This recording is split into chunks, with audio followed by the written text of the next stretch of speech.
We're back.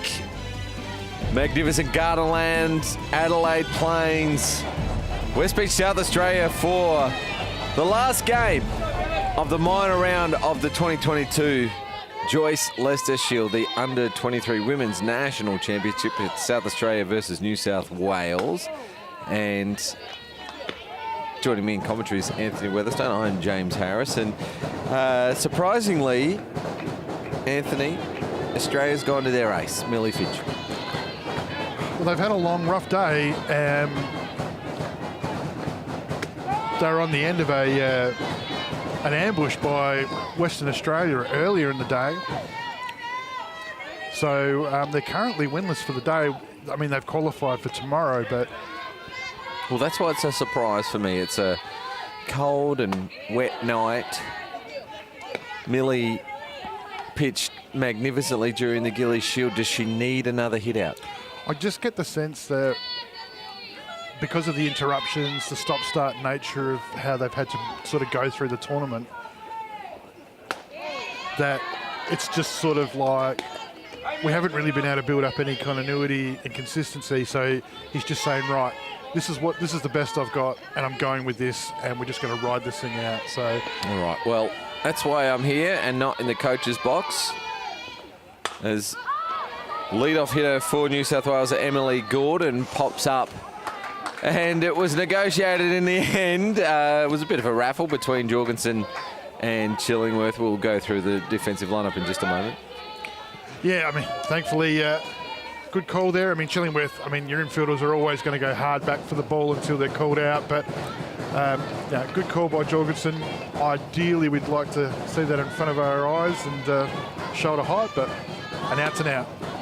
Conacher is the two-hitter for New South Wales, and maybe Jorgensen's a bit of a utility. She's an outfielder for a club team, the Hills Heat, but can play infield. We saw her play a few games at shortstop, so in the play a fair bit. Played in the under-18s earlier, or last month, earlier in the Nationals campaign. We spoke with Neve Adams, who's behind the plate tonight catching. This is her third national championship. She played 18s, then Gillies, and now 23s. It's been a busy month for some of the elite talent in the country. Chillingworth the same.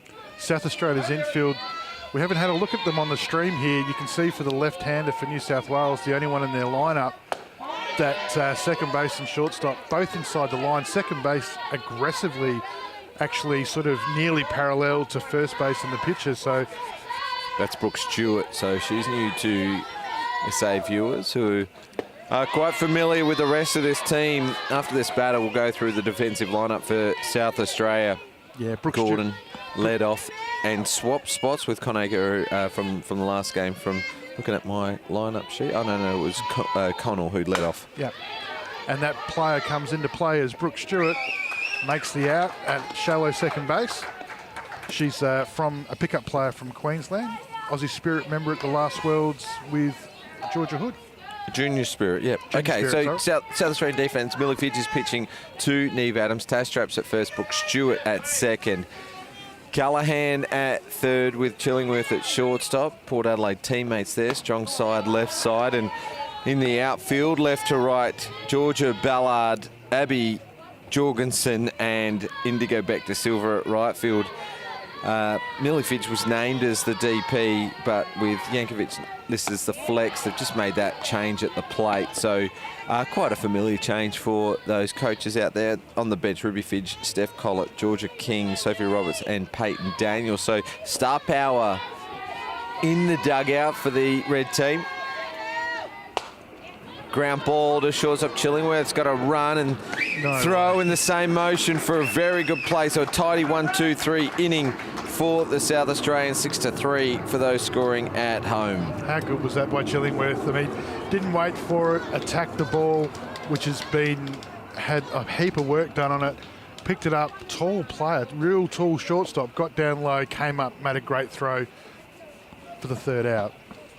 Well, New South Wales, this is our third look at them, 3 games in a row. We sort of broke all the rules of our live streaming broadcast with that game that was impromptu, and we brought some match highlights of the New South Wales Western Australia game, and then it was New South Wales all over Victoria in a 7-0 5-inning game, delayed by the rain, and now New South Wales in their third game in a row, back to back against the home team, South Australia. Now, this is Sarah Diner throwing for New South Wales. Her battery partner is Emma Sheehan. Over at first is Emily Gordon.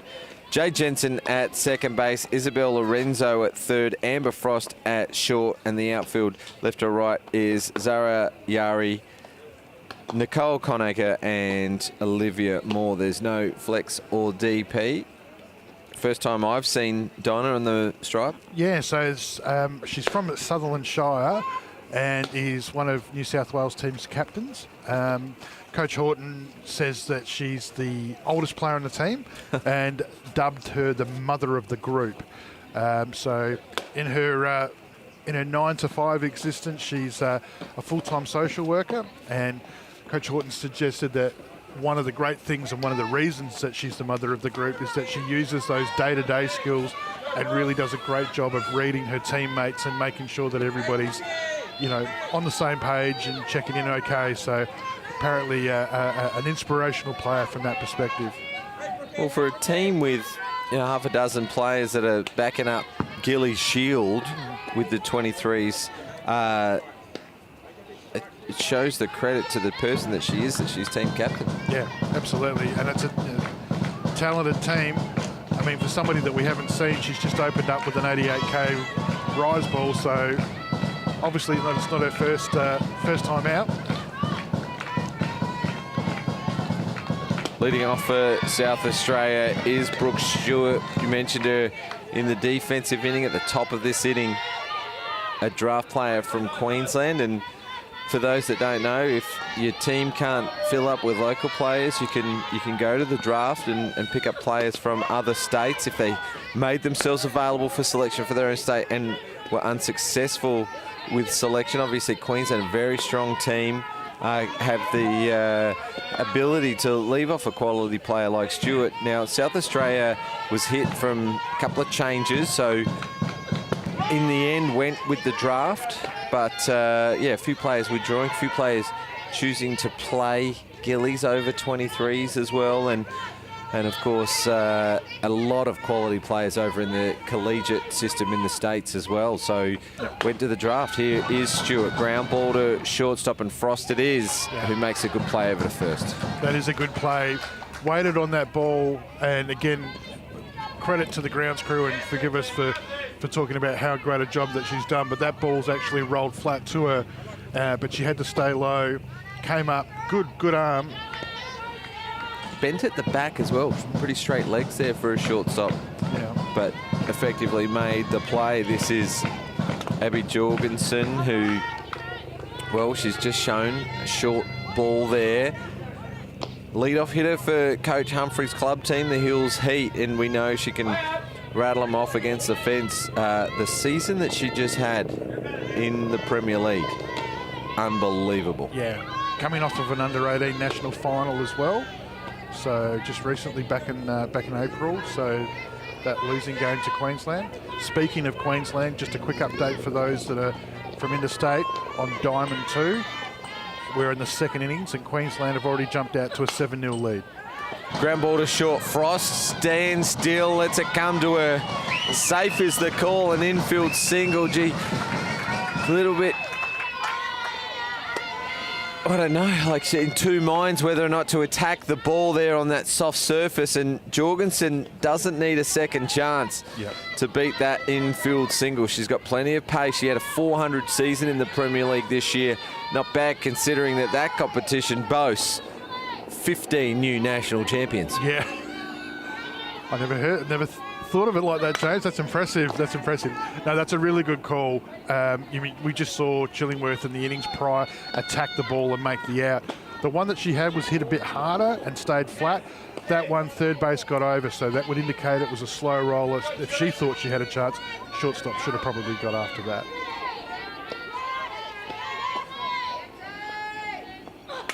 Foul ball from Chillingworth. The gravity of that statement as it starts to sink in for SA fans, and Premier League fans is that she's still in the under-18 age group, and she hit 400 amongst the top probably 8 hitters in the league.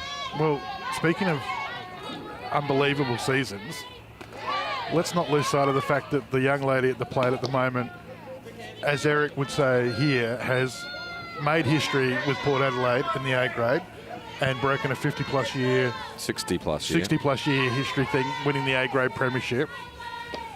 She's participated in the under-18 nationals. Ground ball through the 5-6 hole. She took that from the grill of her helmet onto the deck, advancing Jorgensen to 2. So back-to-back hits for SA. And then she's backed it up with the nationals. And she did that at the nationals, not necessarily just to that particular shot, but when Coach Benedictson called on her, she came in and did the job for the team. She got some great centre-right shots up the middle when she came in to pinch hit. And, of course, through the shutout against Victoria, it might I add, on Sunday night, which helped keep the team nice and fresh. So, now, in my Abby Jorgensen just showing that you cannot take a rest in this competition. It's a dead rubber this game. New South Wales will play in the 1v2 game, and South Australia will finish third and play against Victoria tomorrow morning. And she just caught the New South Wales defence napping. She got a massive lead, and then on the throwback to the pitch, she just took off the third. Unopposed. Yeah, it's a dangerous game. And there's another stolen base and a loud steal to Chillingworth as Jorgensen again just playing a little bit here with the New South Wales defence. Let's have a look at the Eastern replay. Chillingworth goes unopposed to second. Just eyes on Jorgensen. She sees the fake throw, takes a step and says, oops, gets back in time. Yeah. You got to like that from Jorgensen, though, because that's what we want. We want you would want the catcher coming up and throwing the ball around, because obviously any mistake on that side of the diamond is a run. And that's why that runner at third is always so dangerous. But SA showing some fairly strong intent that after the day that they've had, they're not here to mess around. They're looking for a W tonight. New South Wales, whilst it's a dead rubber, I'm not entirely sure that Coach Horton's going to be super comfortable about just letting SA have their way and do as they like and going back to the accommodation tonight, getting ready for tomorrow on the back of a loss. So I would suggest that this game could fire up fairly quickly. Millie Fidge in the box for SA.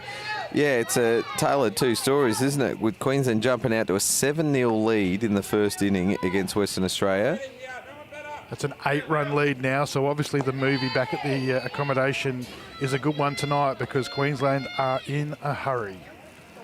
Whereas New South Wales let's not disrespect the pitcher on the mound, but she's not Orsini, she's not Rickson, she's not Evans, who have just come off a Gilly Shield. So New South Wales Evans is holding back a little. Evans has just gone down to the bullpen, and she is throwing 1 for 1. So that may suggest that she might not be too far away.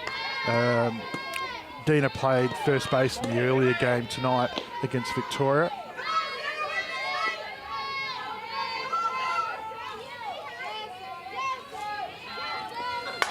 Fidge gets a hold of this one. It's going to go all the way to the wall.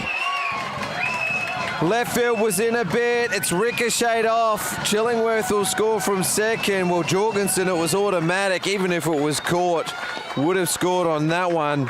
And Millie Fidge stands up at 2 and showing off the cleats as well by the looks of things. Maybe it's the mud in the wheels there. Let's have a look at the Eastern replay. Got all of it. Left field just way off it. It's hit the softball SA sign on the full. Yeah, right out in front of that. I mean, I was just talking before about the year that Chillingworth have. She's involved in everything. Well, I'll tell you what, Millie Fidge, very, very similar, having a pretty good time of it as of late. Pretty good memories of this particular diamond only 5 days ago, which is still mind-boggling that it's only just happened. Here's Neve Adams. So the South Australian team coming in with 3 Gilly Shield national champions in a row in the batting order: Chillingworth, Fidge, and now Adams.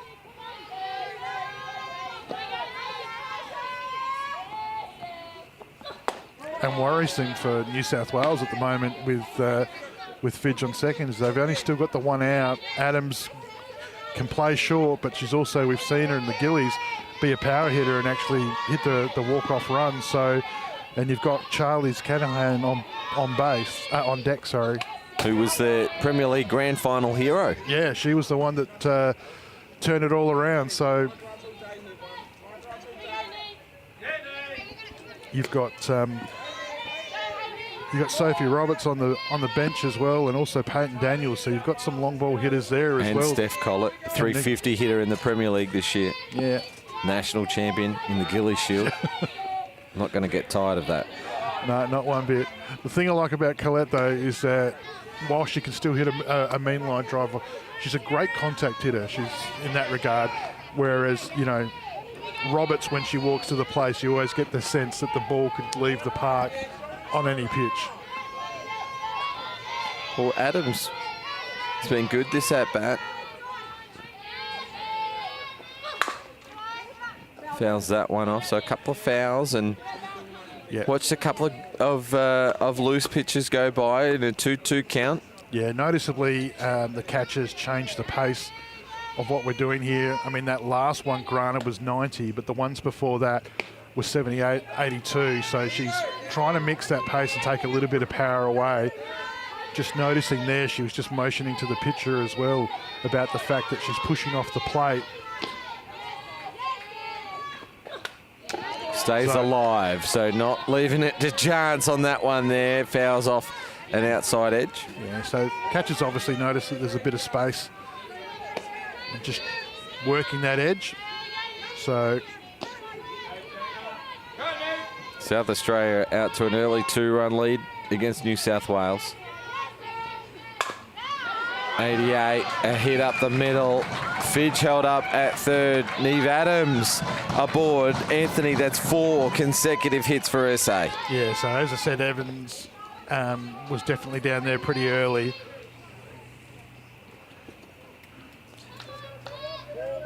Well, interestingly enough, that 1-3 split, we can see that not panic stations for New South Wales at the moment, although there is still movement in the bullpen. You said Evans before. Yeah, she's pitching 1 for 1, and what I mean by that, she's picked that up in fair territory. And well, Callahan, a running bunt. You can't get much closer to the line than that and make it 5 consecutive hits. I think the catcher's just gone back to the old, listen, I'm going to play it. I'm going to play it until you call it. And the fact that he hasn't called it is what she's just asked. Well, that's in.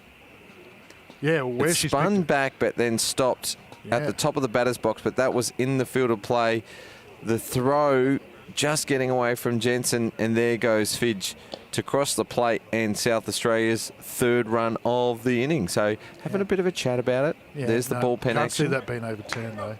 Yeah. But yeah, what I mean by 1 for 1 pitching is traditionally when you're bringing somebody out of the bullpen into the middle, you sort of, when you get them to go warm up, they'll start warming up at their own pace. So they might throw 3 or 4 or 5 pitches in a row quickly as they're starting to get warm. But when you go 1 for 1, when the pitcher pitches in the middle, you pitch down in the bullpen, and that way you're starting to get your rhythm as you start to come into the game. So, and that's what she's doing at the moment. So would expect to see Brianna Evans sooner rather than later.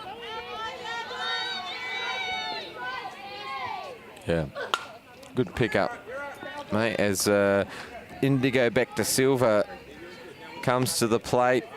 Handy left-handed batter, plays right field for Sturt in the Premier League. She was the Rookie of the Year, not last season, but the season before, beating out talent all across the competition.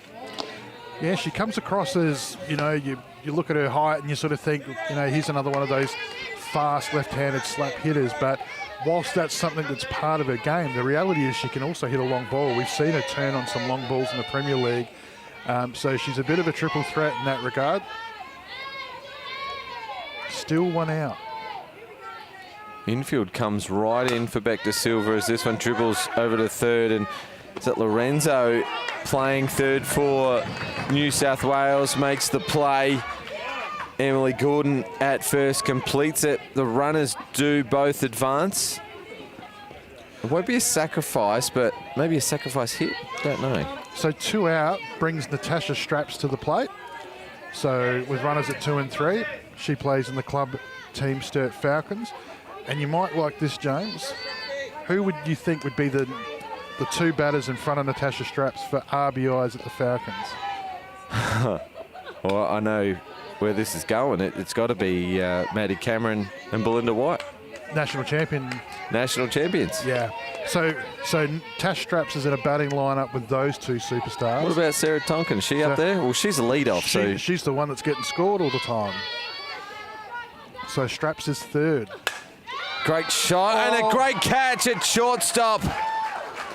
Well, Frost has read that really well off the bat. She goes to her backhand side. I thought it was beaten because she was inside the line, even with 2 out, protecting that run from scoring. Let's have a look at the Eastern replay. Interesting field position considering there's 2 out. Nice piece of the ball from Straps and then a great stretch for the 3rd out. Well, not a bad inning for South Australia. Yeah, there's definitely some intent there. South Australia are not... they're here to win this game, which is good. I think at this particular time, last game of the minor round is the tournament, and what a great job the ground crew have done to make us get both rounds in, which is insane. They're going for it, and that's what you want. You want to sort of take some positive momentum into this. Not entirely sure that New South Wales was sort of particularly interested the start of this game. I think they were sort of pretty keen just to get back and start getting ready for tomorrow. But I think the way that South Australia's approached it has forced their hand, and we might see a bit more focused effort. Well, SA's come out to win this one, but they've got firepower in the bench as well in Steph Collett, Sophie Roberts, national champions, with, as you mentioned, Peyton Daniels, Georgia King and Ruby Fitch. So, like, 5 hitters. Even Michaela Yankovic, who was listed as a flex player, had a reasonable hitting season, although limited chances with her club team in the Premier League as well. This is Jade Jensen hitting for New South Wales. She's their 4-hitter. Speaking of hitting, Chelsea Zunker from Queensland under-23s has just hit in another run as Queensland go 10-0 up against WA in the top of the 2nd, 1 out.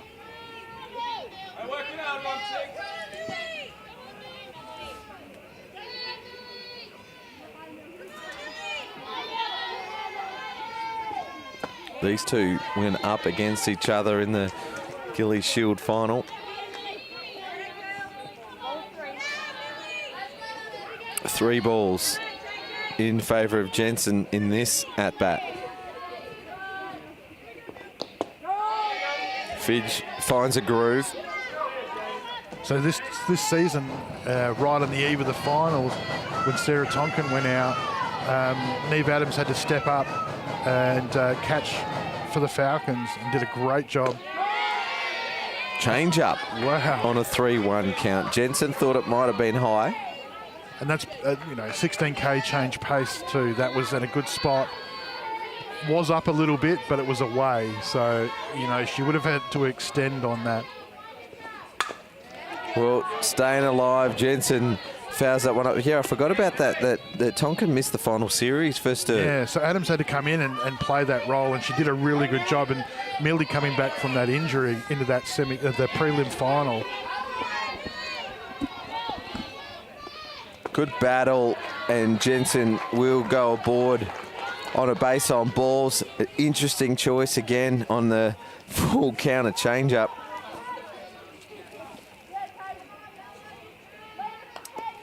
But it's effective, and as often as it isn't, and so it's not a bad pitch to throw because the batter definitely isn't expecting it. Jensen aboard. Isabella Lorenzo shows bunt, fouls it off, and Jensen will have to go back. One of the catchers in the New South Wales team from Manly, Warringah, sorry. Or Bella, is that right? And your notes, I'm looking over your shoulder. Yeah, Bella. Don't call her Bella, not Isabella. So Just want to make sure that we're covered with Mr. and Mrs. Lorenzo as well. Low. Jensen holds up this time. Got hit into that unlucky double in the last game where she was sort of stranded. So hoping that her teammate Lorenzo here finds some space. Straps and Callahan up shallow. Pop up. Callahan will take a catch and Jensen gets back.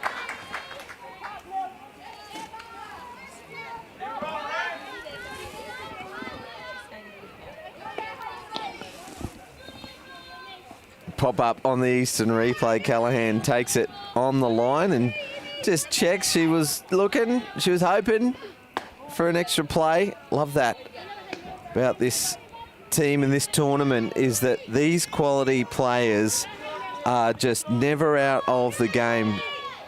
Always looking for that second play or the extra base, or great exciting softball action as Neve Adams calls timeout to have a chat with her teammate, Millie Fidge. Jensen will go over and talk to her first base coach. So 1 out,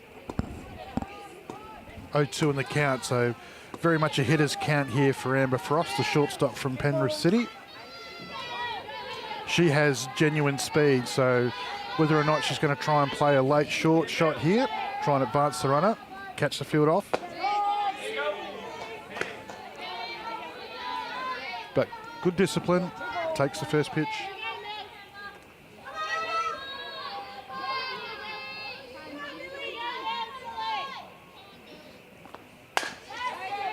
Fouls it off. Shows a bit of intent there, I think, for top 2, 1 out. Maybe an opportunity with genuine speed to try and find an opportunity to put the ball to short or second, maybe and advance the runner and try and at least get the 1 back. But Coach Hortons seems to be backing her hitters to bat themselves out of this and pull the trigger and just let her hit away here with a good shot down that line.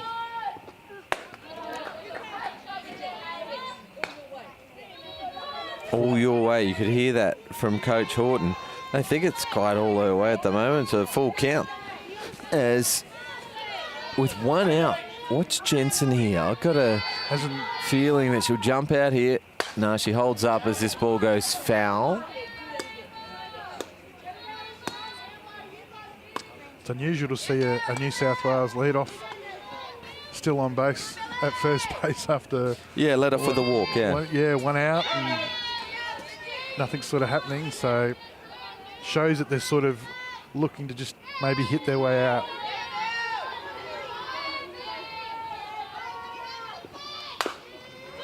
Nice pitching from Fidge, another variation of speed. 77 this time? Yeah, 95 up in the zone the pitch before and 77 down. But more importantly, that change-up was out of that hitting zone. So change of pace was one thing to catch her out, but the fact that she had to go forward to try and get it, trying to get a ground out here and double up for SA. Another foul. And the count remains full. I look down at my score sheet and I see batters 4, 5 and 6 who have hit in this inning are fielding in positions 4, 5 and 6. So Jensen batting 4, playing second, Lorenzo batting 5, playing third, and Frost batting 6, playing short. That's nice. I like seeing things like that. Like when you see 11-11 on the digital clock. Ground ball. Chillingworth might go for the lead runner here as she does. Stewart completes the play and doesn't have a look at Frost at first. Let's have a look at the Eastern replay. I just want to see if that throw was on the spot or... Great hands by Chillingworth. Just look at how... Stays low. Stays low. Just comes up with the short throw. Obviously, Jensen slides in to break up any type of double play, as you'd expect, which is good. Just took one hand away, Stewart. So he wanted to make the play, get the out. That is 2 out in the inning. So it'll go down as a fielder's choice. Been great defense so far from SA. Just the 1 base runner who hit him from a base on balls to lead this inning. Jensen. Yeah, again, that real sense that SA, after the type of day that they've had they want to go into tomorrow morning's game against Victoria in that first final with a win under their belt.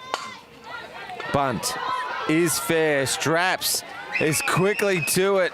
A two-out bunt attempt from Sheehan. And Tash Straps does the job. I like the way that Tash Straps goes about it. If you're a viewer of the Premier League, you know that we love her abilities. She's represented South Australia in all 4 age groups, 17s, 19s, or is that 16s and 18s now, 23s and open women's. She had a year off and come back to play 23s. And I know most people were sitting at home going, Tash Straps, but she's been in the Premier League for 15 years. I mean, it feels like it does, doesn't it? Because she's changed a few clubs. She's been at Sturt, Stukem, to Port, then back to Sturt again, and an important player, and for each of the clubs that she went to, because not only does she play first, but she rolls over a little bit. She was in a friendship series in an Aussie squad in the under-19s. Just can hit the ball as well. Yeah. So in that case, she got the defence right there. She came down charging. Even with 2 out, she wasn't caught off. No, that's the thing. Her experience showed there that even at 2 out, she saw the changes, the subtle changes that the batter was making, and was able to sort of preempt a little bit of that, which is why she was able to get down shallow and make that play. So, all right, don't often do it, but shout out to Josh. He's been helping on the crew, the grounds crew, over the last few days when we've needed it, but also to Laura and Jess Adam. They are watching this time, I've been told. The mum wanted to say it, and it is Mother's Day, so tomorrow, so I'm going to allow it. They've been shouted out 3 games in a row. Yes, yep. This time they'll hear it, surely. Yeah. Let's go back to the action. It's the bottom of the second inning. This is Georgia Ballard. She hits a good piece of the ball, but you're not going to beat that player at second. Jade Jensen. We saw her get a start at shortstop for New South Wales at the Gillies Shield, and there she is at second base here. Ballard got a real good piece of it. She middled it, stays low, and that's a tricky spot there at second. It's very soft underfoot. Yeah. Skipper Dinah still in the game, so Evans still going pitch for pitch, so I think the leash here will be pretty short.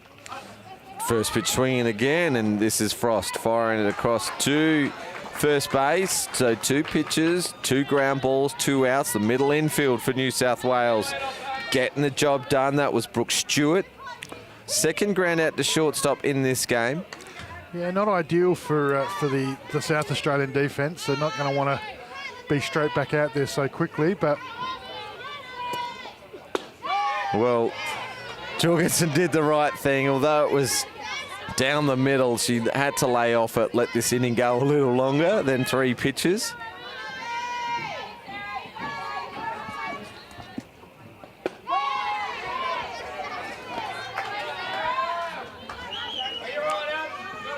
...86 k's an hour. That last pitch.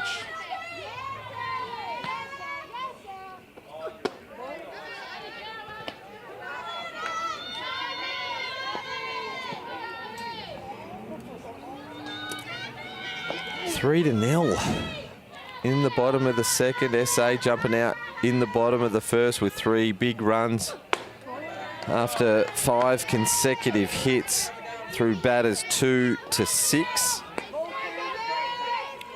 2-2 count this time around in the bottom of the second. 2 ground outs off the first 2 pitches. Jorgensen ground ball to shortstop, and Frost just looks like she's got all the time in the world at shortstop. Another great play from the New South Wales middle infield, and it is a 1-2-3 inning for get things going in the top of the third inning. South Australian defence holding tight. They've just faced the 7 batters, allowing just 1 walk, whereas on the flip side, gone through 11 hitters for 3 runs, all coming in the first inning.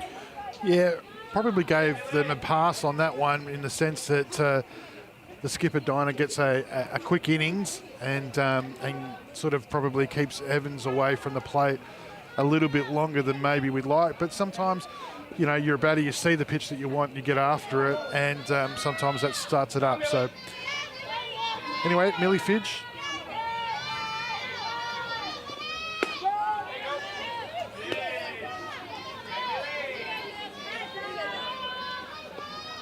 Here, Dinah for New South Wales. Yep. Throwing to... Oh, sorry. I thought we were talking about the pitcher. It's Yari, actually, that's coming up to bat. Dinah bats 3. This is the left fielder, Zara Yari. First time New South Wales rep. Play for a ball. Good batting, staying off that.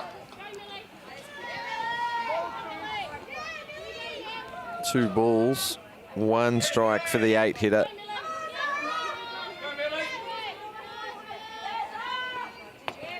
Play for a ball, and Yari's done well here. A patient lead-off batter in the top of the 3rd inning, and although New South Wales had their lead-off on last inning, they failed to move her from first base. Strike called. That was right up the top of the letters.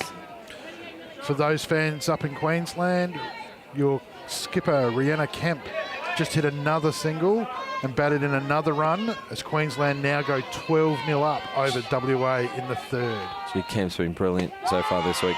Change up from Fidge on a full count. Just freezes Yari.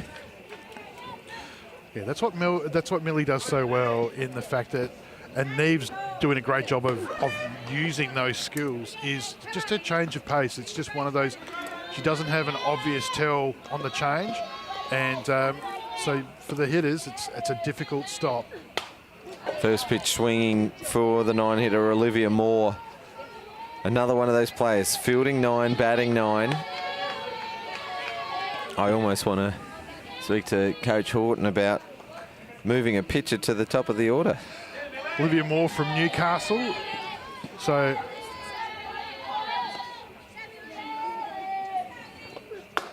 another player from that region. Softball in Newcastle must be very strong. Well, it's funny you should say that.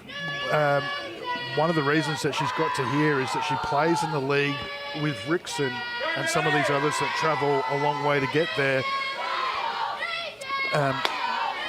One of those players, many school state rep teams, but this is her first time repping in the New South Wales team. But the advantage of somebody like Rickson within their association league is because of the exposure to that good pitching, they've really come on. Yeah, good. That is a good news story.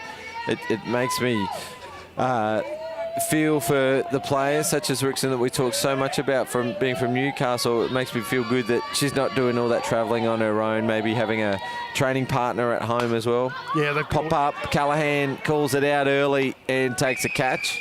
Yeah, they've got a couple of players from out in that region who do that. So, but it's just the advantage of, goes back to the old ACT days when they made the changes back when, they split the men's pitches up. And all of that did was lift the quality of the league, quick smart, and obviously having players like that. All right. Well, we are in the top of the 3rd, and we see Callahan, Adams, Fidge, Stewart all go to the dugout. So wholesale changes here in the top of the 3rd. The changes are, I reckon, Georgia King is coming in to catch. Michaela Yankovic is coming into pitch. Sophie Roberts is coming into 3rd. And Steph Collett is moving to 2nd. So 4 changes. Did I miss anyone? I don't know. I think my phone just melted into the table because Queensland have just gone ballistic. Monique Smith hit a single and scored the skipper Rhianna Kemp. Saw Bellows come in. She's hit a single, scoring Evans. And then Sivana Siva's come in and advanced the runners. And Queensland are now 15-0 up against WA in the top of the 3rd. And there's still only 1 out. Well, that could be the start of the last inning under the run rule. But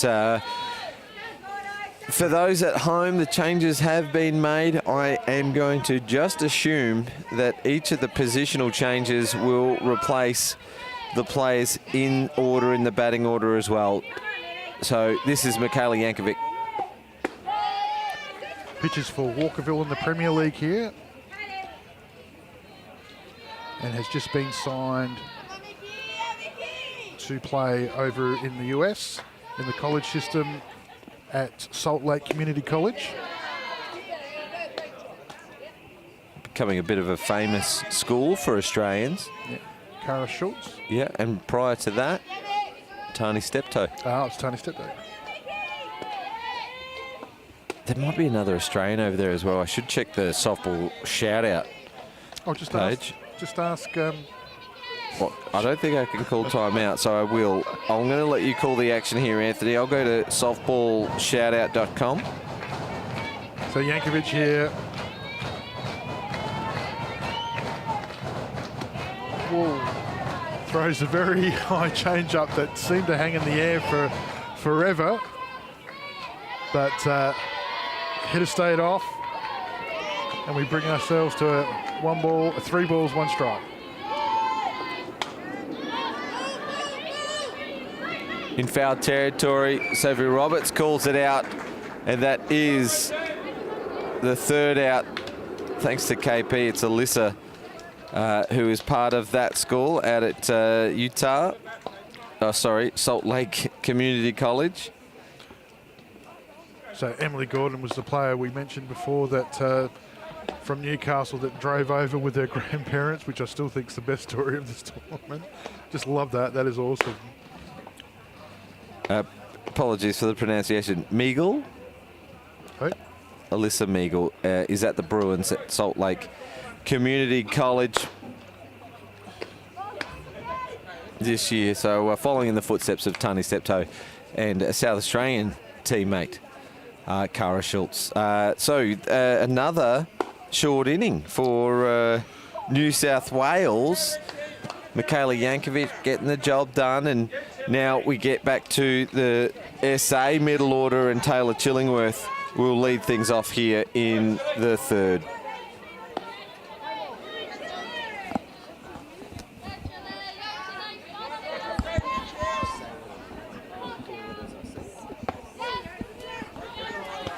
Just a little bit of feedback there. So Dinah's still in the middle, which a couple of innings ago might have looked surprising, but she stayed to her task and has done a good job of tying it up. So yeah, she's retired the last 5 and really pitching to her field as well. All 6 outs that have been recorded so far have been to the infield.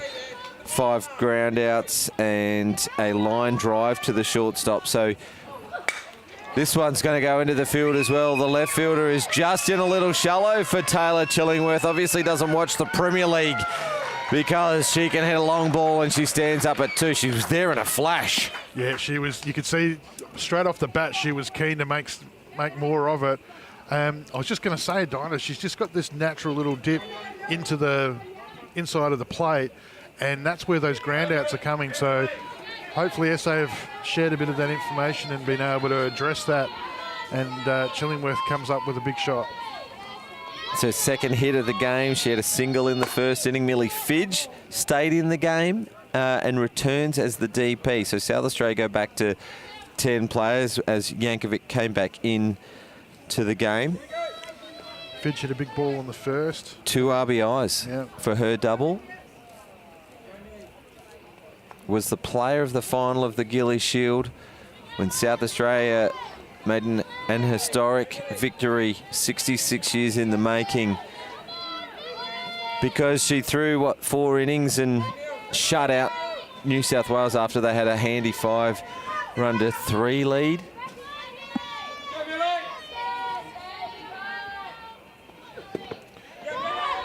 Good block from the umpire, but no one's going to stop Chillingworth from taking that extra base. She read it very well off the ground, and you know good base runners will take off as soon as that ball is in the dirt. Identifies a low pitch, the catcher missed, and easily over the 3rd. Well, Millie Fidge has got a chance to bring in another RBI. 2 already in the game. I was just going to say the field's adjusted for her too. So the second base has come over maybe I think 4 or 5 steps, just a little bit inside on the middle, where centre field's also on the left side of the bag and right field's adjusted over. So maybe there's a bit of a plan going on here for Millie to try and just ground her out on the left-hand side. We'll see what happens.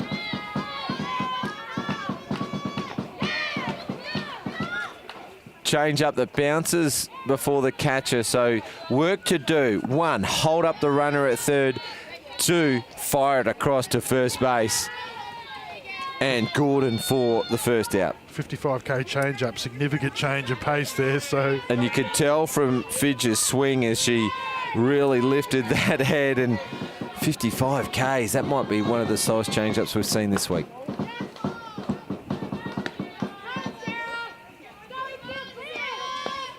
Georgia King was new to the game at the top of the innings. She came in to catch in a swap for Neve Adams. She's had a couple of hits already this tournament. Was a very good performer for the South Australian under-18s last month. Played her debut season in the Premier League this year for the Hills Heat, and oh gee, she was in contention for that rookie award that ended up going to Harper Bridley. Gets a piece of this. Is it going to drop short of the left fielder? It does, so it's an RBI single to Georgia King. She comes into the game. She in the catching role and comes into bat. Very handy rower. I was about to say, you could see a little bit of the upper body strength there, because she did not hit that ball cleanly at all and still got it to clear the shortstop. So not a sport that we hear much about, rowing, but she's also from the Harndorf Softball Club in the Hills Association, so gets to play plenty of softball. Sophie Roberts coming into the game. Well, we spoke to Sophie. Very, very impressive. Yes, absolutely. On the mic, she's got great mic skills, but we know that she brings the runs in. That's her role. That's her role.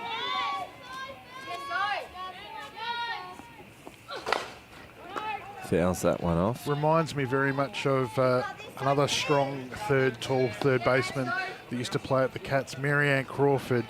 Just a real big, purposeful swing that can hit the ball over the fence at any time. So very intimidating player. I remember watching her when I was a kid come out. She had a bat in a carry bag. Yeah. And she'd pull it out like it was a sword, and then big daddy hacks as the ball, as Lana Kaiser would say, daddy hacks. No, she's one of those few players that had genuine presence, that when, would change an 8-player field by just walking to the plate. Hopefully we can channel a bit of that now here with Sophie. And up the middle, another hit for SA. Bit high up the handle there, didn't get all of it, but timing was spot on. So third hit of the inning, 8th hit for the game, and we are bottom of the 4th with just 1 out. Indigo back to Silva. Back to the box, the left-handed box. No more movement in that dugout. Does that mean that she's almost ready to go, or does that mean that they're packed it up? It's hard to say. I get the sense that at this particular time in the game, I don't know, I just get that feel that she's got them this far. Maybe there's an argument at 4-0. It might not be worth the chase down and just try and stay fresh for tomorrow, but same stage, I think winning form's good form, especially in a short form tournament like this. So I don't know, I think I wouldn't compromise my pitching, but I would be throwing the sink to try and get back into this. So. Well, this is sport. No one plays sport to lose. So, like, you put your players out in the park and you still have that little bit of expectation that, you're going to win the game. So I'm not saying that they're trying to lose. I'm not suggesting that the players for 1 minute are doing that. I'm just thinking from a coaching perspective, because you're always trying to think of the next game. That's right. In tournament format, there's always a plan. Yeah. And the plan, I would suggest, for both these teams as we saw Coach Humphreys make some changes. Ground ball to Dinah. She'll fire it across for the second. Actually, she didn't fire it. She was careful to make sure she made the second out. Well, yeah, Coach Humphreys for South Australia's also started to ring in the changes. So, you know, getting everyone a bit of a game time before final starts as well. And it's no longer freezing cold. It's still cold, but at least it's not raining as well. So that risk of injury sort of not really there either. Yeah. Well, speaking of quick and preparing. Chance, foul, and we're safe under the Jill Williams pavilion. No more score updates from Diamond 2 because Queensland are on their way back to the accommodation to start preparing for a big game tomorrow as they have beaten Western Australia 15-0. In 3. Tash Straps for her second plate appearance. Hector Silva was just the second out. This is what Tash Straps does, though. She sees this a lot. Runners in scoring position. And just as you're about to give somebody a rap. It always happens. All right, that's 2 strikeouts for the inning for Dinah, but she also gave up 3 hits and another run. So South Australia, after 3 innings, I've been saying it's the 4th, after the end of the 3rd inning, extend their lead out to 4-0. Yeah, Millie doing a good job in the middle. So, and obviously now with Yankovic coming in as well, SA just need to keep turning the screws from that perspective. Want to take that type of positive momentum until tomorrow. But Coach Horton, you can see now, just talking to the lead-off. Is that Conacher? I think Conacher. Yeah, just about the importance of getting a lead-off runner and giving them an opportunity to have some options at the plate. Well, just for those who may have stepped away at the end of the last inning, South Australia just rung 4 changes. Michaela Yankovic comes back to the game as the flex and into pitch. So Millie Fidge comes out of the defensive lineup. South Australia moved back to 10 players. She's still in the batting lineup. Georgia King come in to catch, replacing Neve Adams. Sophie Roberts went to third base, replacing Charlize Callahan, and Steph Collett went to second base in place of Brooke Stewart. Look at the South Australian outfielders. They're very close to the edge of the grass.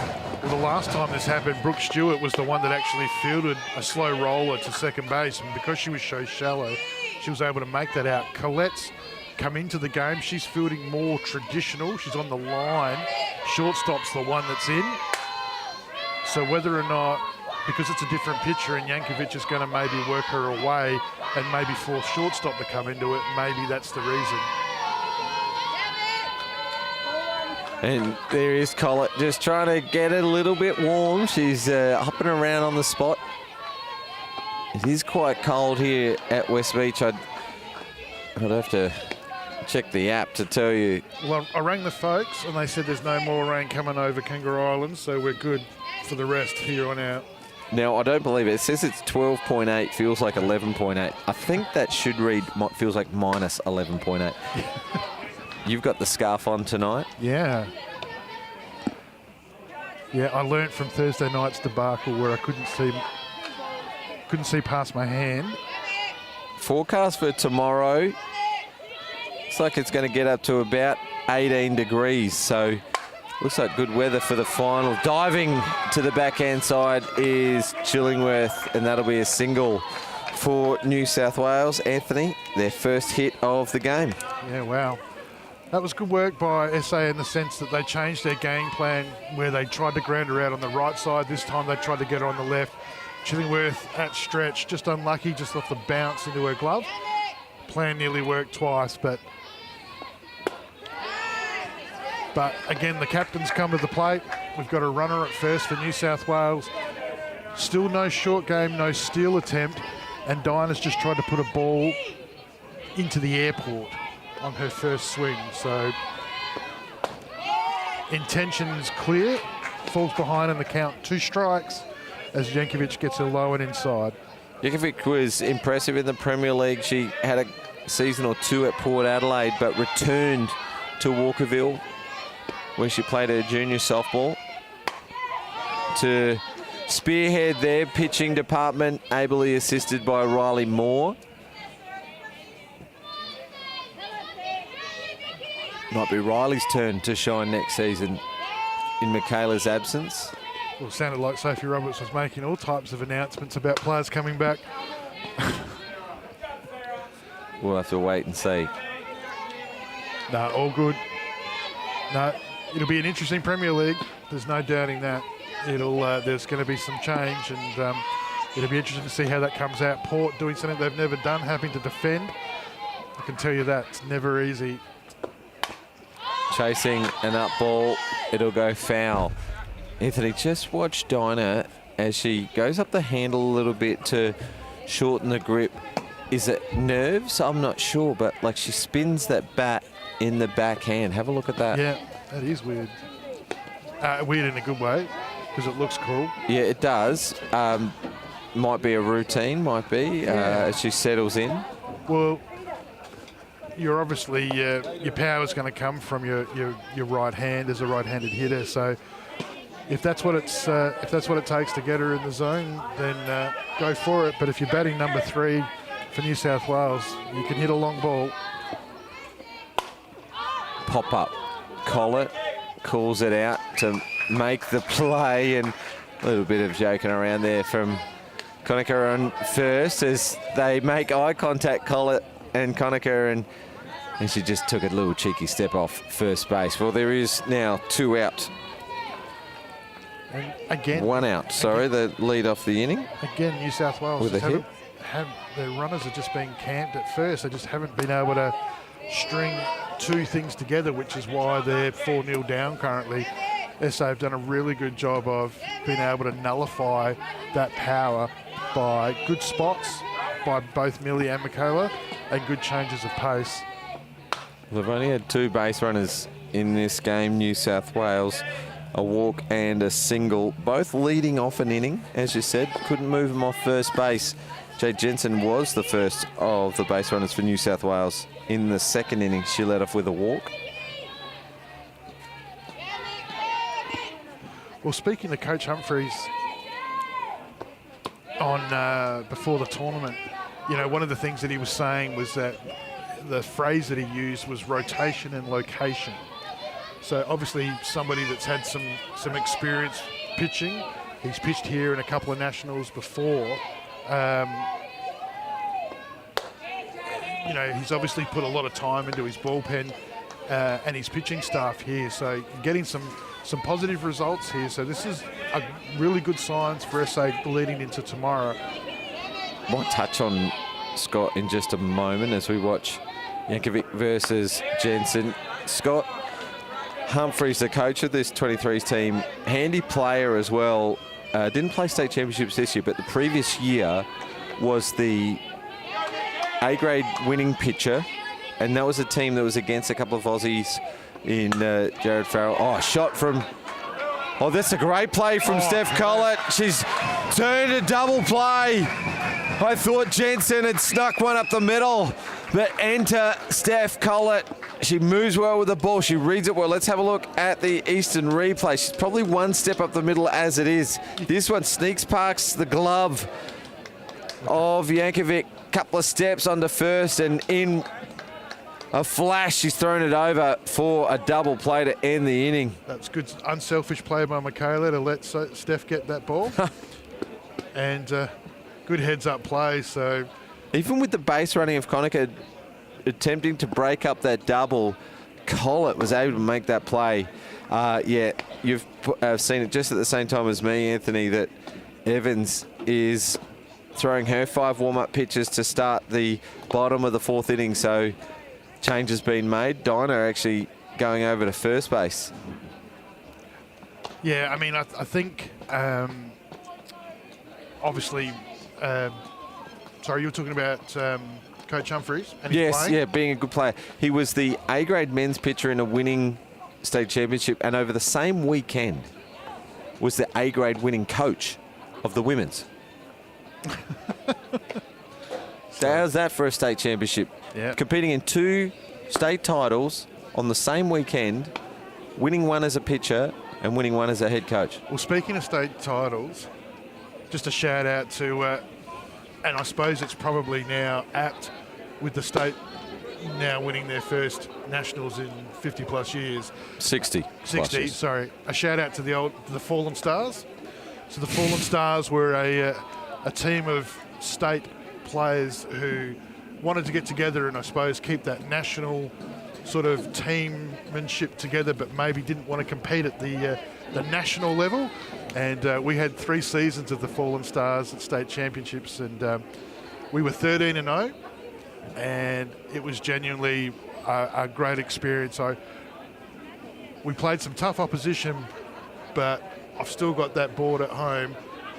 The team was just stacked. Stacked. It had an Olympian. It had we had hitters and pitchers everywhere. It was a great experience. I remember reading the Sunday Mail on the bench most more on the Sunday, simply for the fact that there genuinely was nothing to do because they were that good. The good old days. Yeah, okay. All right, Fallen Stars. Did they not evolve into the late 80s? They very much could have.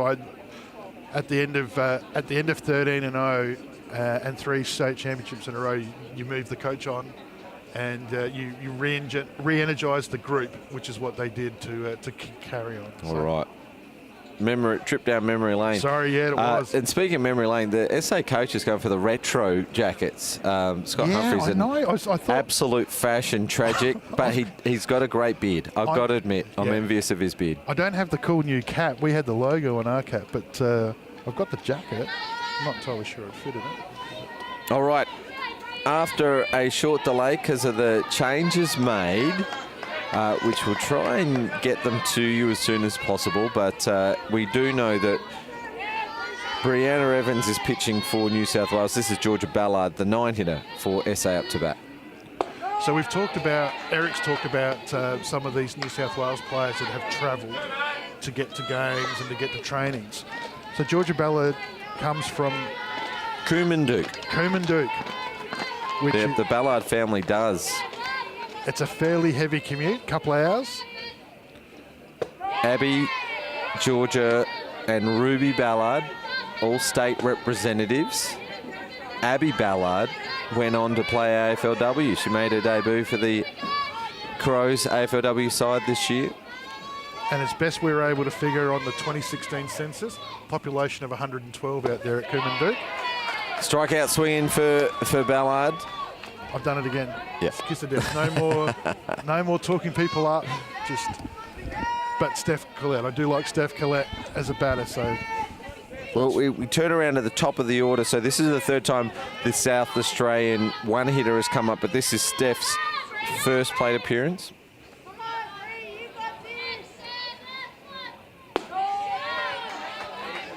Yeah. Good late count hitter. So doesn't get fussed if the count goes against her. She's never really out of it. But just like that contact mentality that she brings to the plate. High for a ball. NAIA National Champion. She's not the first South Australian to have an NAIA National Champion for Oregon. A player by the name of Tracy Mosley. 1-1. Yeah, right.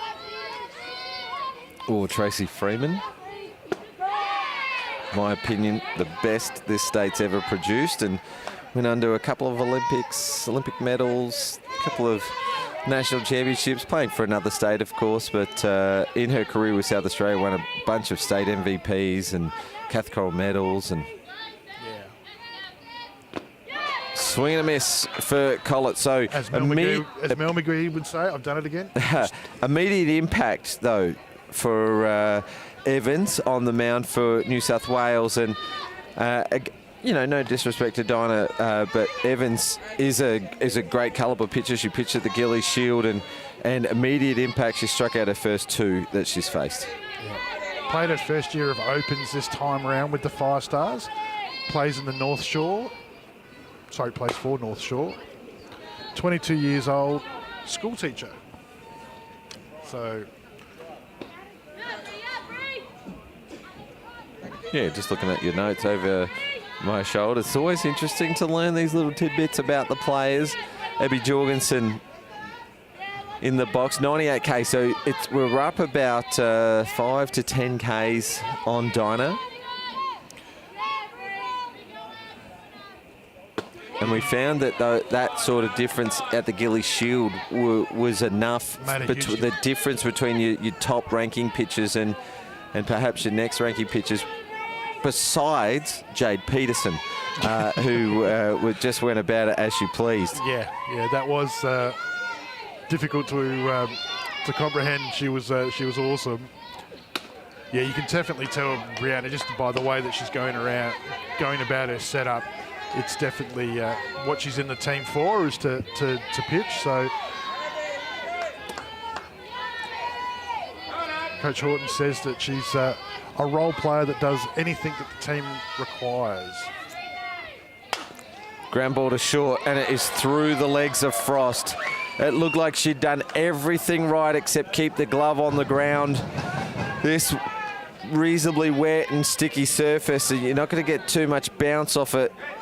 And she's fielding in close as well, so maybe she's fielding a little closer than what she normally would, especially with 2 out. She doesn't want to go back in any of that softer dirt, and yeah, we saw a little disappointed in herself. Yeah, we saw players do that in the Gillies, where they did field either behind or in front of those areas, but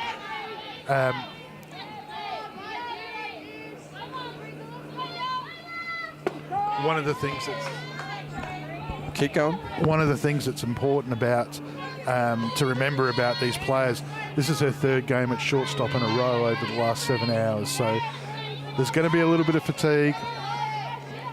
It's a long, long day.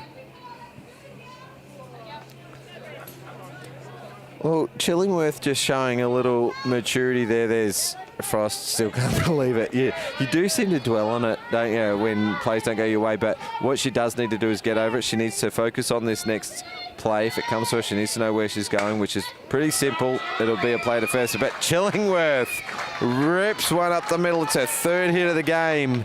I rarely take credit for anything. I'm taking credit for that because I did not talk about it. Mel McGee, I'm channeling Mel McGee here. Don't talk about it. Let them do it. So well, our man Mark Cramp as well also talks about the commentator's curse. Right. And he'd say, "Well, Jim." Game of inches, he'll say. Bang, bang, play. He's got them all. Millie Fidge watches an 81k change up down the middle now. Leading off with a change up. That's what she struck out on last turn at bat against Dinah. I was just about to say, Evans got up 96, which is the first time we've seen a ball over 95 this game from the New South Wales pitching staff. So, well, we know that Orsini can get up to 100 easily. 105 in her warm-up. That was her warm-up loosener. She just walked. I just watched her. She just walked straight out, picked up the ball off the ground. Catcher just came round. Bullpen catcher came round because the other catcher was getting changed to come back out, and she's just rolled her arm over at 105. 2 out, 2 on, bottom of the 4th. 1-1 count for Fidge. Low for a ball. Another big lead off at 2. She's in trouble if she's flirting with danger over there. On second is Abby Jorgensen, but remember what we saw last time she was in that position.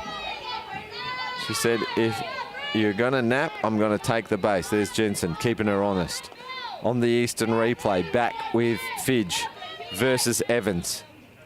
High for a ball.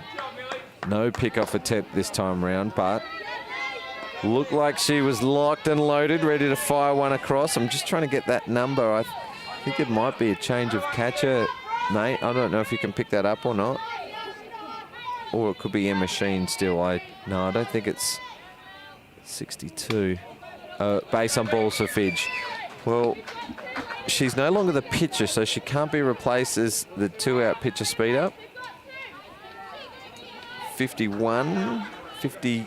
That's 66, mate. That's 5 and 1 is 6. 5 and 1 is 6. 66 is Hannah McKean. Hannah McKean. Yeah, so new battery for New South Wales.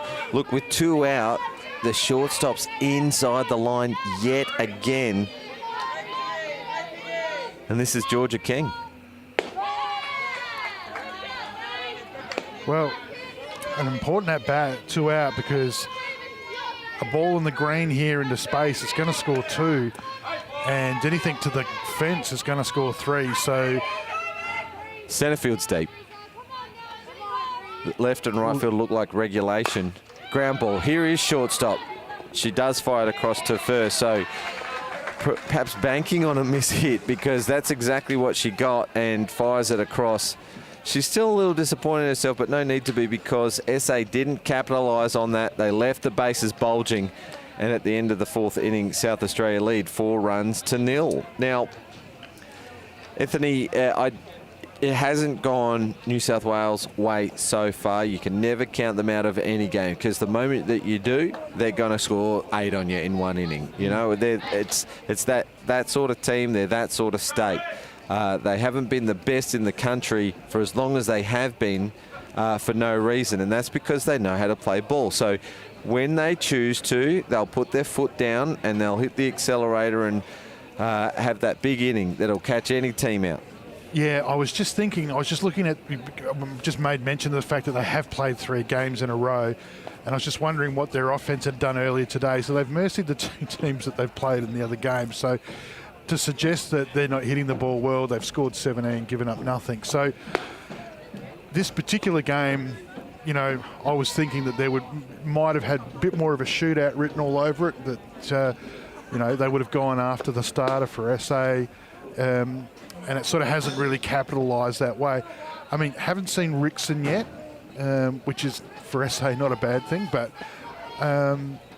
yeah, I probably expected a bit more contact hitting, or at least a bit more from the few base runners that they have had, to at least maybe try and challenge the SA infield and force them to throw the ball around. There hasn't really been any sort of pressure created in that way, so SA have basically been able to run the table as they want. But that being said, you're absolutely right. If any team can just flip a switch and just go bang, it's, apart from Queensland, who can do that as well, it's these guys. So yeah, not sure if this is a pinch hitter or not, but Caitlin Wild's come into the game. So New South Wales are ringing in the changes, an immediate impact, a single up the middle. And it gets past the centre field. So not sure if the runner was sleeping or not, but Jorgensen just overran it just a little. No damage done. I don't know if New South Wales are crowding the plate tonight or something. Haven't seen any evidence of it really in the replay, but they all seem to be hitting the ball high on the bat. Like nothing's crisp and clean. Frost, the shortstop, in the box. It's a called strike as she tries to evade.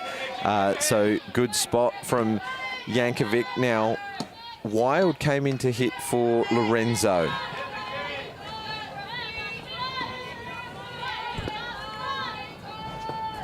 Shows bunt. It's in the air. Georgia King lays out for a terrific catch. And that's the first out of the inning. Wow. Yeah, great action. You can't drop your hands when you're bunting, no matter what the situation is. Just got to start at the zone and work at the top of the ball. She gets caught underneath it, but more importantly, how good's the catching? Another shot for New South Wales to centre field. That is New South Wales' first genuine shot that was on the barrel of the bat that wasn't caught up the handle or right off the end. So Hannah McKean this time round. Yeah, she got her hands low to a drop ball and was able to hit it up the middle. Coach Humphreys will call timeout to have a chat. There's 1 out with runners on, 1 and 2. And although a dead rubber, I think both teams can sense the urgency as the game has moved into the 5th inning. Now, 2 runners aboard for New South Wales, so they also have a chat. Anthony, I've got a stat here for you. South Australia have gone to the plate 23 times in their 4 innings and left 7 runners aboard. whereas New South Wales in their 4 innings went to the plate 13 times and left 1 runner aboard because of that double play that ended the last inning. They have had some base runners, but good defence from South Australia have just kept them at bay. I like that by Coach Humphreys too. Bit of momentum, back-to-back hits. You know, he's gone out there and just made them break and have a little bit more time, give them a little bit more time to over-talk about it and overthink about it. That's great coaching by Coach Humphreys. Well, let's see if it pays off as Connell comes to the box. She's hitting for Zara Yari, so another change for New South Wales. She led off the game that we just saw against Victoria. Alyssa Connell from Cumberland Nepean. Ground ball, and it goes to Strap. She got into a good position with some good footwork. She didn't risk it going for a forehand play. She got over the top of the ball and carefully made that out. Let's have a look at the Eastern replay. Yeah, she had to negate some spin as well. Gets across and then immediately up to check in on those runners who have now advanced to 2 and 3. So New South Wales, Olivia Moore is their 9-hitter. So this is their 18th batter of the game. Great pitch from Yankovic. Since that timeout, she's hit some real good spots on that outside edge. Yeah, good pace too. She's in between 88 and 91, so she's thrown pretty hard. Olivia Moore from Newcastle. Ground ball, and it's a mirror image. Oh, well, not a mirror image. It's an exact play as the batter beforehand got an outside edge, then got another outside edge and was good enough to catch up to the ball, but neither batters were able to get by. Yeah. That player there at first base, there she is. Oh, actually come off the line and back into play. Yeah. So Tash Straps does very well on that occasion. So New South Wales threatened but leave 2 runners aboard. And South Australia shut out New South Wales for a 5th consecutive inning. Considering the day that South Australia's had, they're going to be super happy with that. And I think Coach Humphreys will be happy with the fact that, you know, his pitching staff's obviously got a plan and they're throwing to it and it's working well. So, you know, the finish line's in sight for them. So now it's down to 9 outs. So it's just a matter of keep trusting the process. I mean, he was talking about, you know, before the tournament, he's comfortable in their adaptability to the game plans. And I mean, obviously, all of the players and all of the teams in this tournament have been challenged with the conditions going on around them. So the important thing for South Australia right now is to finish off, is not let this thing drag out. We'll play comparisons in a moment, but for SA, this is Sophie Roberts. Called strike at 71 Ks for Evans now. During the Gillies Shield, we saw her really mix up the pace when New South Wales were, well, I don't know, maybe not trying to throw off the South Australian timing.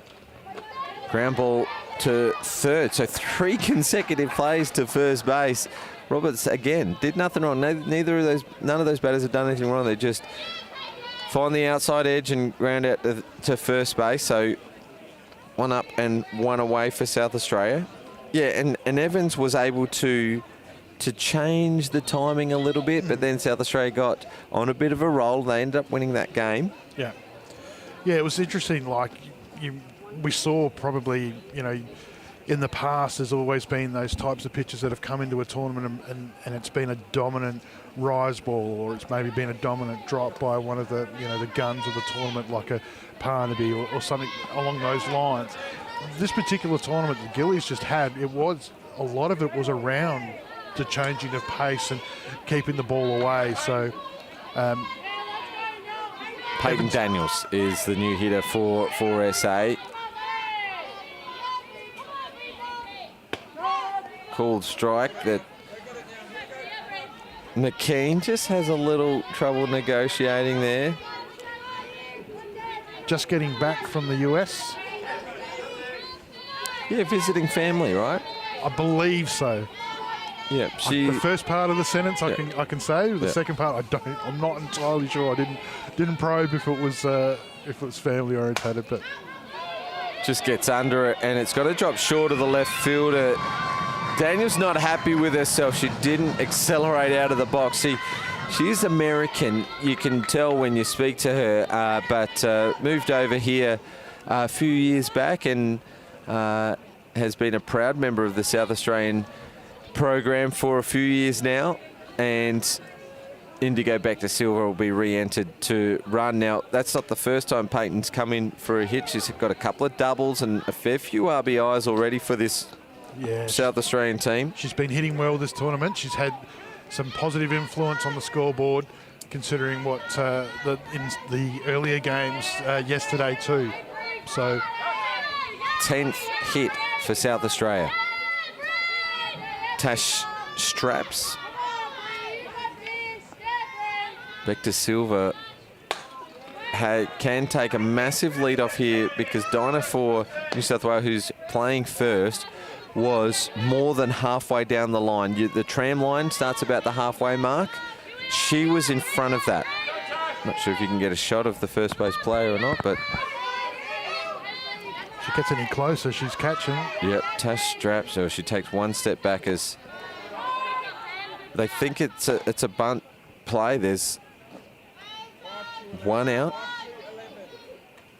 as the South Australian batter takes the single. No, I meant the fielder. That's Indigo Back to Silver, the runner on first.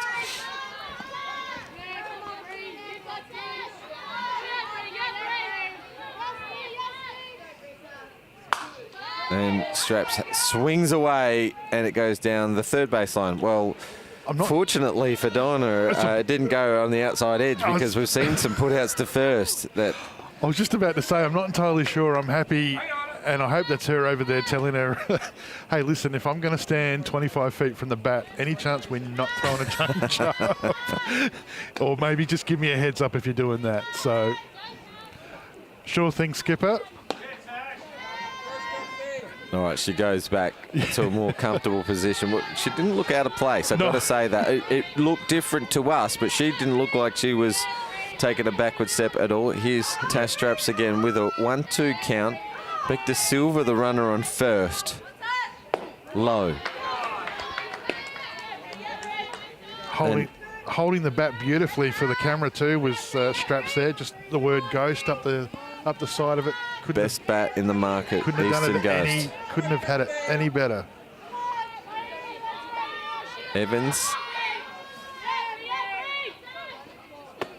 Again low, so she's trying to force a swing on a bad pitch here at the moment, staying low in the zone and trying to buy a ground ball because they probably do want a double play to get out of this inning. There is one out.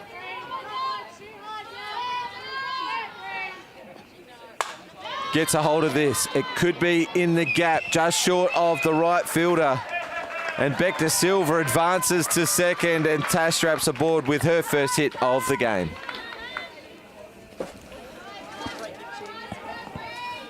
Again, in the Mel McGee cone of silence there, so... I know, you kept quiet. Made a huge difference, so well done, Mel. Working a treat, so... Mel. And continuing... Is that Tash's mum or is that Mel McGee? Sorry. No, I was talking about Mel McGee. Oh, right. Okay. Right. The one thing I'm liking about SA... Georgia Ballard back in the box. It gets away from the catcher McKean on an inside pitch. For ball one, runners to scoring position. Every innings, they've had people on. Yep. And so they're constantly, New South Wales are finding themselves under the pressure of having... Second inning, they had a 1-2-3 inning. Yeah, right. But we're in the fifth, all other innings, and they've left multiple runners on base as well in each of those. Georgia Ballard fouls that one off. Just the one out. 2 hits, one to Peyton Daniels. She came in for a pinch hit and Indigo Back to Silva was re-entered back into the game to run. Tash Straps had a single. This is just the third batter. There's been plenty of pitches in this inning for 3 batters. Ballard swings away, goes opposite field where Dinah is halfway down the line again.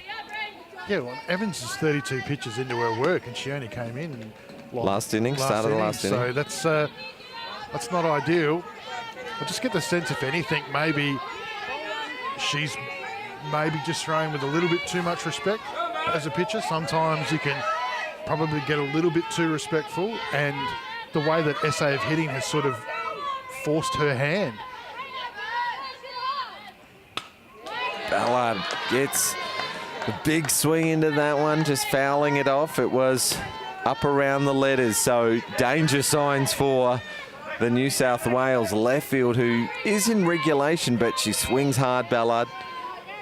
There is because she swings hard, shortstop just in a little too close for me. Like, I'll keep saying it, but she only got it wrong once when it went through her leg. She's been great tonight at shortstop, Frost. But she's got a very strong arm. So, if you've got a strong arm, there's definitely a reason where you can afford to step back a little bit. I know the runner on 3, that's why she's up, trying to protect that. 2-2 count with 1 out, 2 runners in scoring position for South Australia here, bottom of the 5th. Ground ball to the backhand side of Frost at shortstop, and well, I can say it because I was thinking it, but when you're in that close, it really opens up that 5-6 hole. Yeah, she's probably just got to have a little bit more faith in her arm in that regard. Again, put it into context. This is innings 19 that she's been at shortstop today, so in a row. So you're surely going to get it tired. But for example, if that was Chillingworth from South Australia, you'd imagine that Chillingworth would be behind that particular spot. But as soon as that ball's on a slow roll, she charges that ball. And Chillingworth, if you look back at the start of the game when she's made those plays with her glove, she's got a really good, clean glove. She backs herself in and she makes it up. So probably could have... You're absolutely right. Could have been a little bit deeper. Probably could have been in the protecting the hole a bit more. Well, she continues to stay on the line with a runner on 1 and 2 now with the 1 out. We like her. She's a good player, so we're going to give a hit to Ballard on that one instead of penalising the fielder who laid out for a backhand play. Steph Collett gets a called strike on the outside edge. 5th batter of the inning, 3 consecutive hits for South Australia. Runners aboard, 1 runner has scored. So we're out to 5. And Evans throwing between 95, 97. So those up balls and hard, fast drops. Oh, Collett held back on a swing there as it just tips the bat and goes foul. So 0-2 count for Collett. And when she rolls back to a changeup, the changeup drops back to 79. So it is a significant change of pace, but she's definitely 6 or 7 Ks faster than what the original New South Wales starter is. But SAF showed no problems with that. They've been hitting well all night.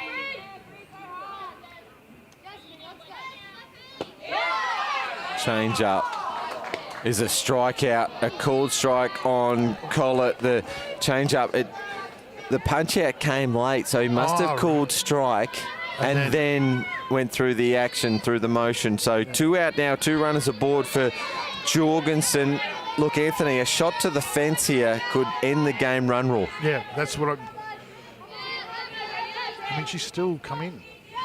With 2 out, yeah. With 2 out. The field, big lead off from Ballard. Really puts the runner on 2, Tash Straps under pressure, but Ballard didn't stop. She kept going, and Dinah was, I have to throw it, make a play. The throw was wild, so it was a good recovery from McKean. Ballard quick and sliding in, so now that game-ending run is on 2. Yeah, I get the sense that New South Wales want this over and done with. They got... Well, that's twice the South Australian runners have caught the New South Wales defence napping. That one does get into the gap. If Ballard crosses the plate, we are done for the night. Run rule for SA, and Abby Jorgensen has a walk-off. That's good. Well, absolutely on fire, the South Australian team tonight. That is game. I don't think either team know it. The plate umpire did. Yeah. It's the ball game. So South Australia with a statement here tonight. Neither team looked like that they were fielding perhaps their best lineup. No. However, with both teams, they rung a couple of changes throughout the game, and it was South Australia that really took advantage of their opportunities. They scored 3 in the first, 1 in the third, and then another 3 in that inning. A 2-run shot to Abby Jorgensen to walk it off. Yeah, look, I mean, hats off to Coach Humphreys. I saw him before the game, and, you know, I just sort of said to him, it's been a tough day, and he goes, yeah, it's a long day, but he said, you know, we're coming for this, and we're going to go hard. And that's exactly what South Australia did, and he made some great changes at the right time. New South Wales, I don't think we read into that one bit. No. Coach Horton will have... Quality team. Yeah, Coach Horton will have them back to accommodation. Her background dictates that their preparation will be excellent. Their recovery will be first class. That's just game 3. I mean, they've mercied the first 2 games that they've played before this.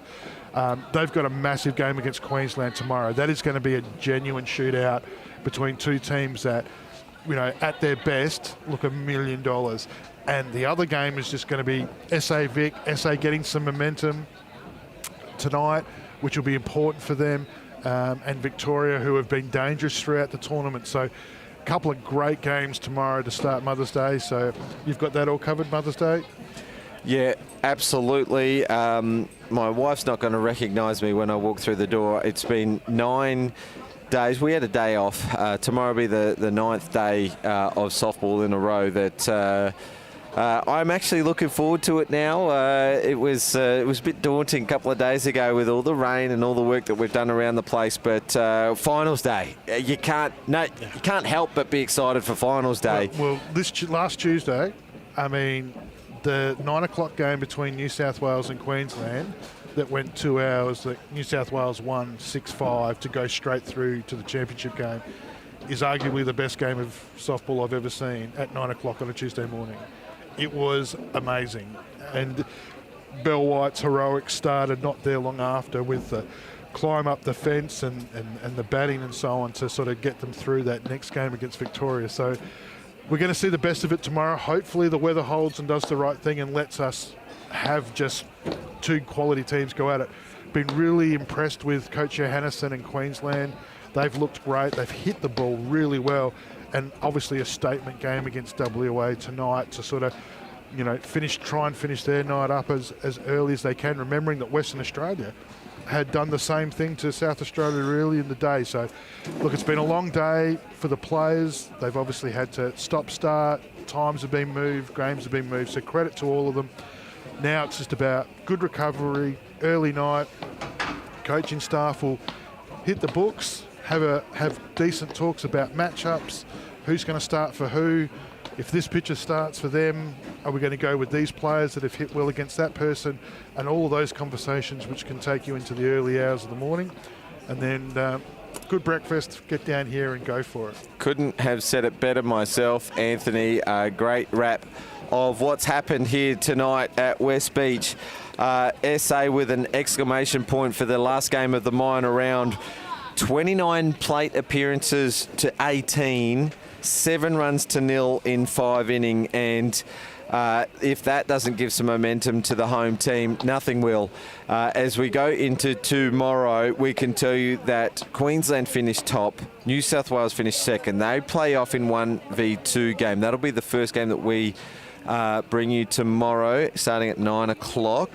Thank you, Spacequake Sports. I'm getting the nod from producer Brandon. And then the other game that'll be on Diamond 2 at the same time will be the home team South Australia versus Victoria. Winner of that game will play the loser of the 1v2 game at 11:30. Also going to be live stream broadcast thanks to Spacequake Sports. And then the big one, the grand final starting at 2 p.m. The winner of the first game we live stream, and then the winner of the second game we live stream. And we cannot bring you these live streams without our live stream partners, Eastern MC, Infinity Signs, MK Services, SA, Bob Burns Blinds, Leading Teams, and CBS. They are quality members of this softball community, and of course, Space Quake Sports, the best in the business, award-winning antenna, award-winning Space Quake Sports. And if you want to see some more quality softball, just go to the Softball SA Facebook page, the Space Quake Sports YouTube channel, and you can go back and have a look at our entire library,